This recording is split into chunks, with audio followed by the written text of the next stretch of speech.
gospel lesson this morning is from Matthew 4, verses 12 through 23.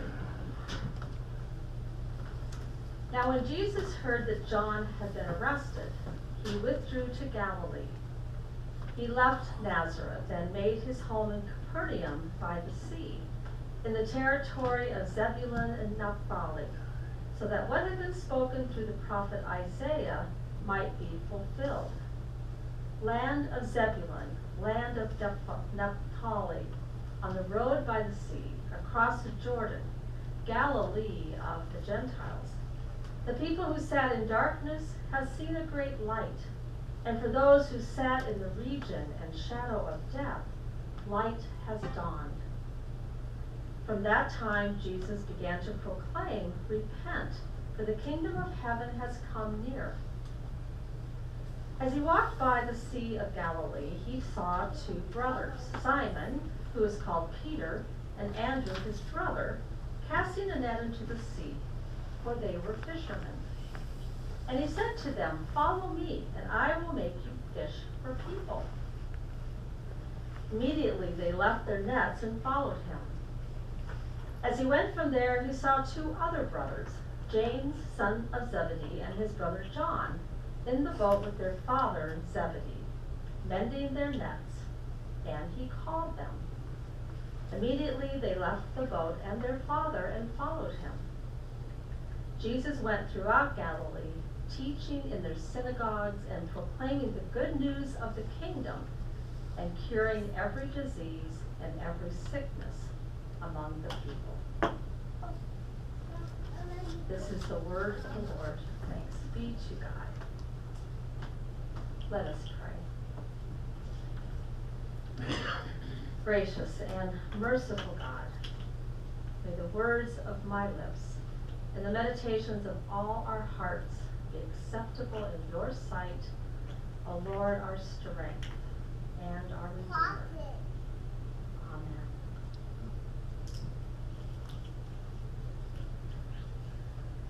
When I was in elementary school, I attended an Awanas club at a Baptist church that was in our neighborhood.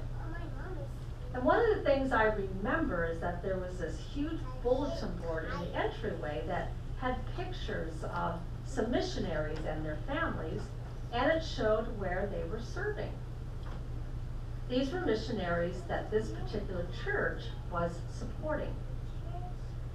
And I was always in awe that these people would leave their homes and go off to some faraway place to serve God.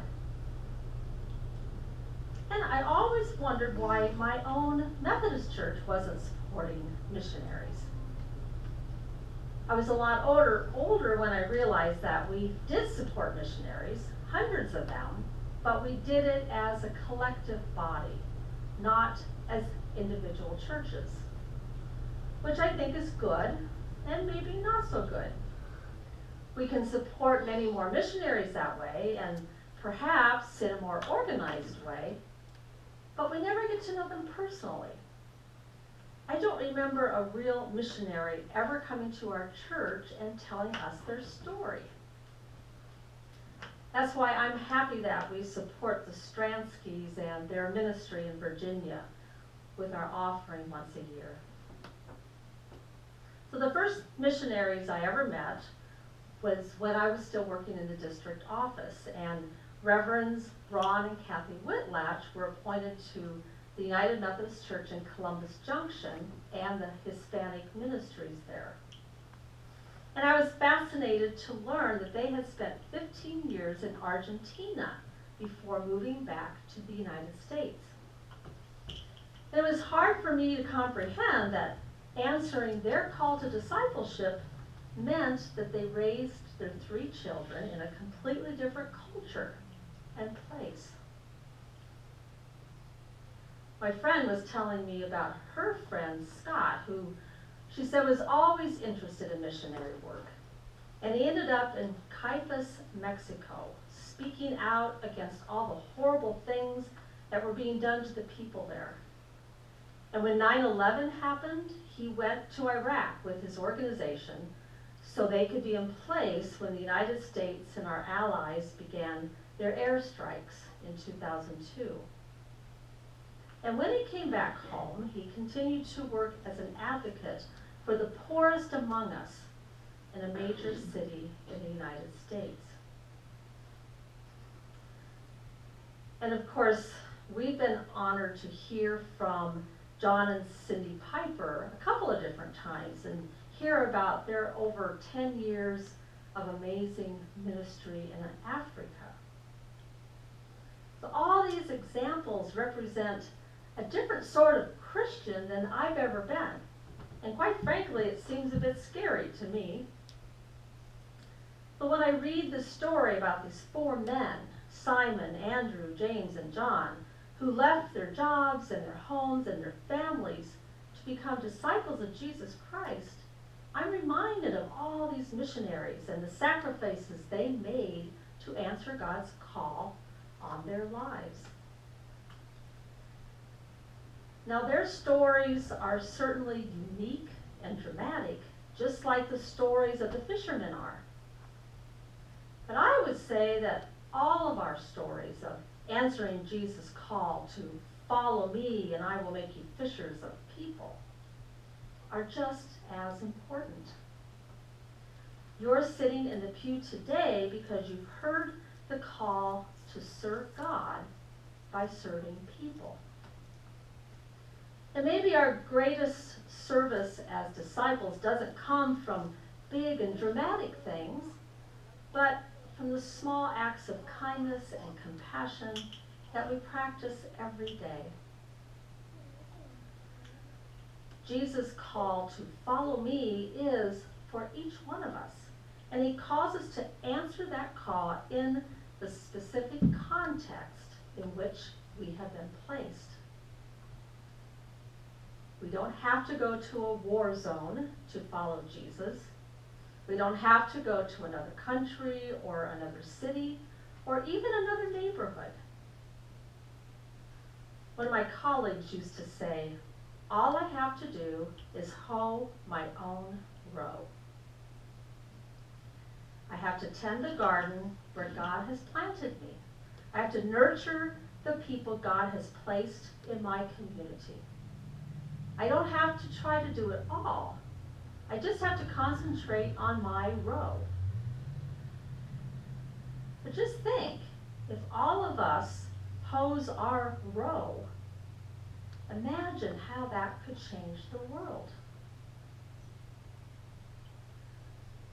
There's an author by the name of Joseph Campbell, and he writes that the beginning of something is a call to adventure. So Jesus calls some of us to the adventure of serving in the mission field in a foreign land. And others are called to adventure closer to home, serving God's people through service organizations and schools, through providing and serving food and legal assistance, through volunteering and voting, through offering prayer and healing. There's so many different ways for God's people to follow Jesus into the adventure of serving. So where do you hear God calling you to join Jesus in the adventure of being one of his disciples? What row is yours to hoe? Is there a need in the church or in the community or in the world that cries out to your heart? And how do you think God is nudging you to respond? The good news is that Jesus came to bring salvation to all people, no matter who they are, no matter where they live, and no matter what kind of life they have led. And he came especially for those who struggle in this world, for minorities and women and children, for those who have known trouble and are paying their debt to society and prison, for those who find themselves struggling to make it through the day because of sickness or addiction or depression or disability or mental illness. He came for you and he came for me, And he invites each one of us, no matter who we are or what we've done in this life, to join him in the work of discipleship, to join him in the work of transforming the world. So if Jesus can use uneducated laborers, smelling like fish and sweat, to be his disciples, then can he not use us as well?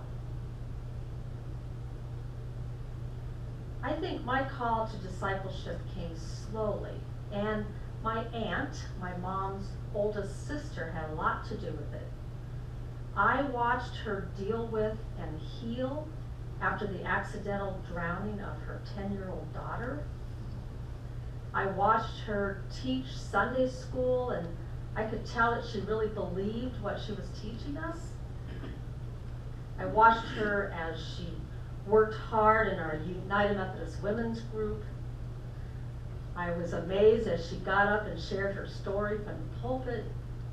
I admired the way she led the singing with the